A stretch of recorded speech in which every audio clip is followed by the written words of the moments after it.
मित्रांनो नमस्कार मित्रांनो, संतोष देशमुख हत्याकांड बद्दलची एक नवीन माहिती समोर येत आहे।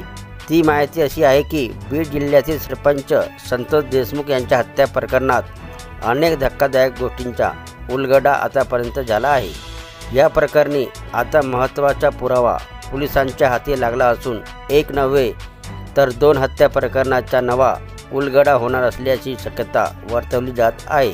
संतोष देशमुख यांना खोट्या आरोपात अडकवण्याच्या कटातील महिलेचा फोन पोलिसांच्या हाती लागल्याने या प्रकरणात आणखीन वेगळे वळण लागणार आहे।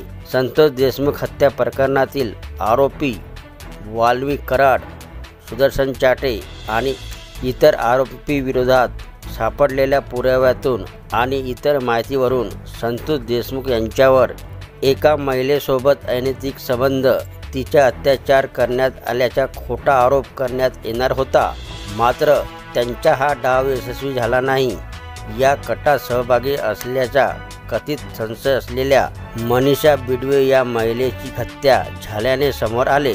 आता या महिलेचा फोन पोलिसांच्या हाती लागला असून काही गोष्टीचे गूढ उकलण्यास मदत होणार आहे। मय्यत मनीषा बिडवेचा मोबाईल आरोपी रामेश्वर भोसलेंच्या घरी सापडला। मोबाईल सापडल्याने महिला कोणाच्या संपर्कामध्ये होती हे उघड होणार आहे। संतोष देशमुख हत्या प्रकरणातील आरोपींच्या संपर्कात मनीषा होती का याच्याही माहिती पोलीस घेणार आहेत। पोलीस दोन्ही आरोपींना घेऊन बीड जिल्ह्यातील केज तालुक्यातील उमरा गावात दाखल झाले आहेत। आरोपींच्या गावच्या परिसरात आरोपी व मनीषा बिडवेबाबत पोलीस चौकशी करणार आहेत। त्यामुळे आता या प्रकरणात आणखी काय माहिती मिळते हे पाहणे महत्त्वाचे ठरणार आहे।